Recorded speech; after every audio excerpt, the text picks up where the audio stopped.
Hi, Mira Boccaccio here. Tonight I'm going to make coq au vin. Very French. Michael Ban asked me to make it, and I'm going to make it. I haven't made it in a little bit, but it's a dish that we make around here. We learned it from Julia Child. This is basically her recipe. You need a heavy pan, so I have this one, of course, which I think sent me to the doctor last week. So I'm gonna put my gas on. So there's a lot of ingredients, and it seems like it's complicated, and it is a little bit complicated, but it's worth it. If you never make coq au vin, at least once in your life you need to make it. So this is a 1/4 pound of bacon that I just sliced and I blanched it. You have to put it in water. So I put it in about 2 cups of water and I blanched it for about 10 minutes. So I'm gonna add a couple teaspoons of oil. I'm using regular olive oil. We're gonna put that in and we're gonna brown that. Now the reason why you blanch it is because you want to get the smoke out of the bacon. You don't want the smoke, you want the bacon. So we're gonna let this cook. There's a lot of steps to this dish. First one is this, and then you can see I have my chicken here. I have 2 breasts bone in and 2 legs. 2 thigh and drumstick attached to quarters. And it's probably about 2.5 pounds. Half a pound of mushrooms, which you want to get the mushrooms and you want to quarter them. Now you can use the stems. I chose not to use the stems. If you use the stems, just cut them in a little chunky thing. Or you want to cut them in quarters. So if it's a big thing like this, I did them in like 3. So that they're all the same size. And then they hold up nice because it's a stew. So 1, 2, 1, 2. Now, when I started making this recipe, which had to be at least 35 years ago, I had to blanch the pearl onions because this dish calls for pearl onions. If you don't want to go to the store and buy them, you can buy them frozen now. It's unbelievable, frozen.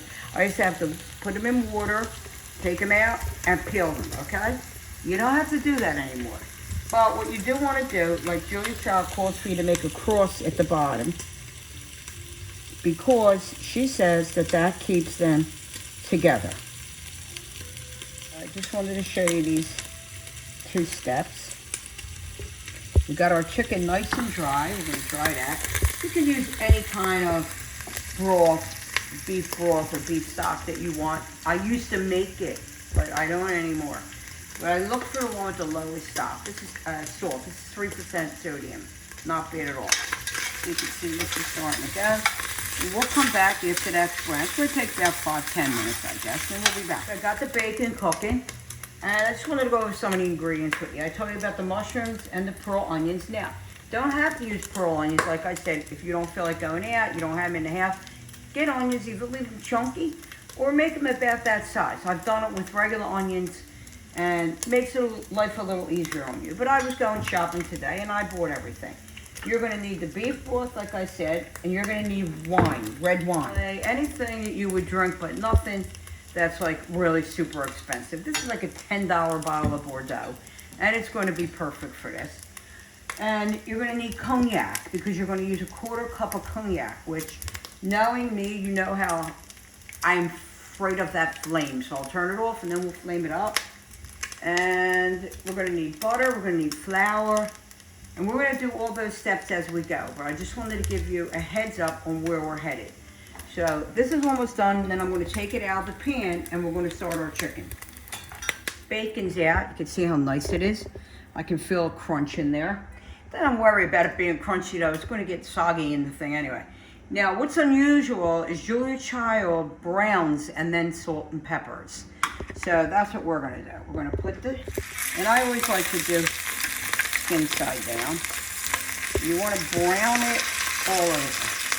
I'm sure everybody saw that movie, Julia and Julie, and loved it. And that's something that I used to do all the time before. Take a Julia Child book, boom, me and Maria would make all the recipes. It was so much fun. The chicken's browning. You can see how nice the skin side is. I just flipped it over. Getting my garlic ready. So 2 cloves of just smashed garlic. I'm just going to smash it a little. Yeah, a little nice, not the best, but it'll work. And I have 1 bay leaf and a 1/4 teaspoon of thyme that we're gonna add. So we're just waiting for this side to get brown, and it won't good. I'm gonna salt and pepper this, and then we'll continue. I'll be right back. Okay, so the seasoned salt and pepper, I'm gonna lower this down. I'm gonna put the bacon back in.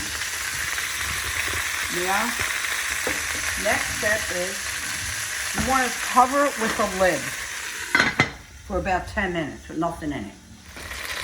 In 10 minutes, I have that cooking low.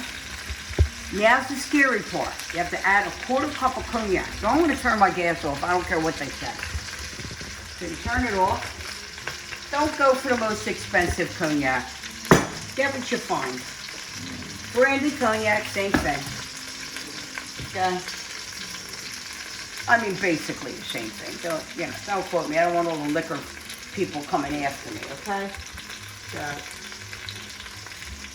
we're going to go with a 1/4 cup of this. Now, the thing is, you got to put it in here.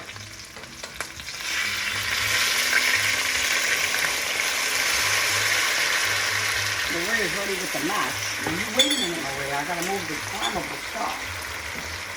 Hit it. Go ahead, hit it. Oh my God. This is why I got my gas off. So, and you have a lid and you can shake it to get it off. I don't want my smoke alarm to go off. You're cooking out the alcohol. That's what you're doing. Please, please, please be careful if you do this, okay? Turn the gas off like I did, okay? I don't have any gas on, so if anything, it's only what's in that pot that's going to go up. Now we're going to put the gas back on. You can see it's still flaming a little. And always have your lid ready, because that'll help snuff it out, okay? I see it's still going in there. Okay, so we got that going. Our next step is to add wine. I'm going to put that a minute. We're going to add about 2-3 cups of wine. Because you only want enough to cover the chicken. You want to cover it completely. So, I'm going to lower that. I'm going to pour in. Because remember, we have to put beef broth in also. So I'm going to go right now with just 2 cups of wine. So basically, it's called coq au vin. The original translation is rooster in red wine, because they used to use like old chickens and stuff to make it. But nowadays we don't do that. So, and wine does 2 things. It helps to tenderize the chicken, and it gives you flavor. And this is just so beautiful. When you take this out, oh my God. When I go to a restaurant that has this, it's always what I order. So you want enough. But I want that wine to cook for a minute, because I like to cook out the alcohol in wine. So I'm going to let that cook just for a minute before I do add that. Now, if you're making more, always use your judgment. This is enough for 2-3 people. So you want to use your judgment. You might say, oh, 2 cups of wine wasn't enough. No, it's not going to be enough if you have chicken up to here. So it's just common sense. Cooking is common sense. I'm teaching you the technique. Apply the common sense. That's all it is. And now we're going to add the beef broth. And you want just enough to cover the chicken. So 2 cups of wine, 2 cups of stock. Now, we can see it's not completely covered. Now, what do we want to do? We want to use more stock, or do we want to use more wine? I'm going to use a little more wine. What do you think? Okay, so pour a little more wine in. That's covered pretty good. Let that cook off. In the meanwhile, the next thing that we're going to put in is the bay leaf, the 2 cloves of garlic, and the 1/4 teaspoon of thyme. So, we're going to bring that to a boil, then we're going to put that on a simmer. This is going to cook for about maybe 45 minutes. We used to serve it years ago with like parsley potatoes or buttered peas with black pepper. Or so good like that.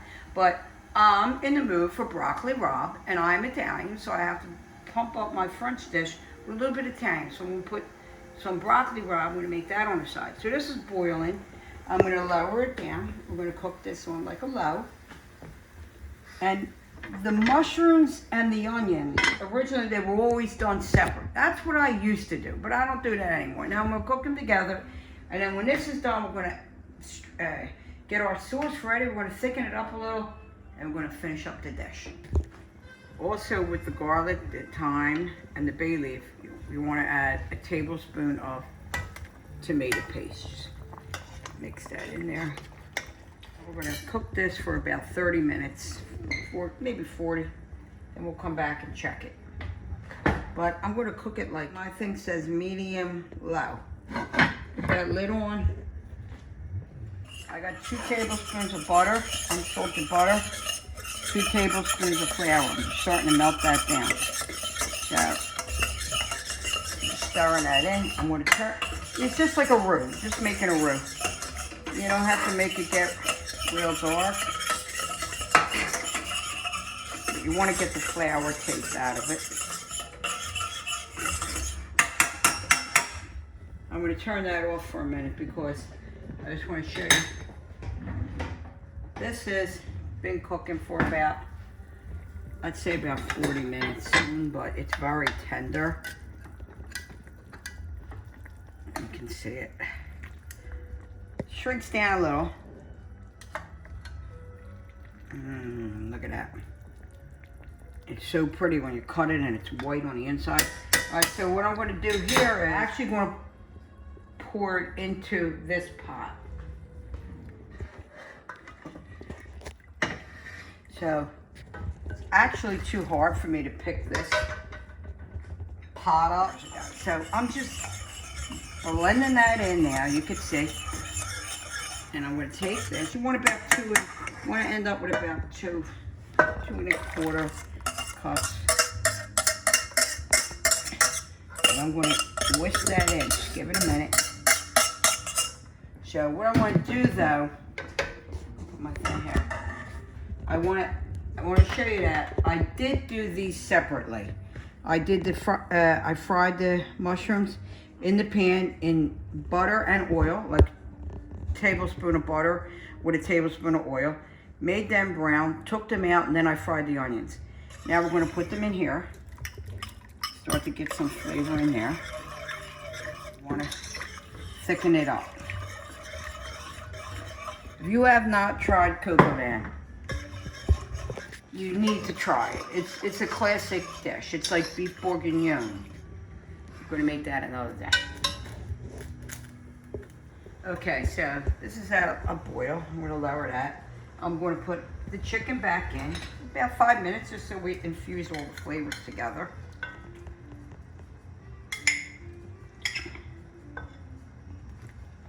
Look at that.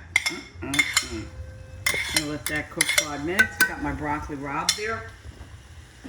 I did my broccoli rabe with garlic and Calabrian chilies. These chilies are so hot. Look at them. The ones my friend sent me from Calabria. Oh my God. So, okay, so I'm gonna plate it. I'm gonna put this piece down. I want to get these mushrooms.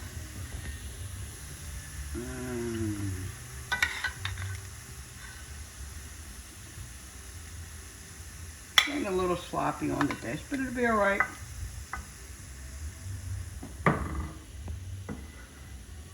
And let me just work that dish. Really, all they do is garnish it with a couple parsley sprigs, which I would never, ever do this. But I'm just showing you like a classic way to do it. We're gonna move this. I want my broccoli rabe. Like I said, you could do potatoes. So here you go. Michael, I hope you like this dish. And if you like this dish, leave a comment if you want. I hope you like it. I hope you make it. If you do, send me photos. I want everybody to stay safe and cheers.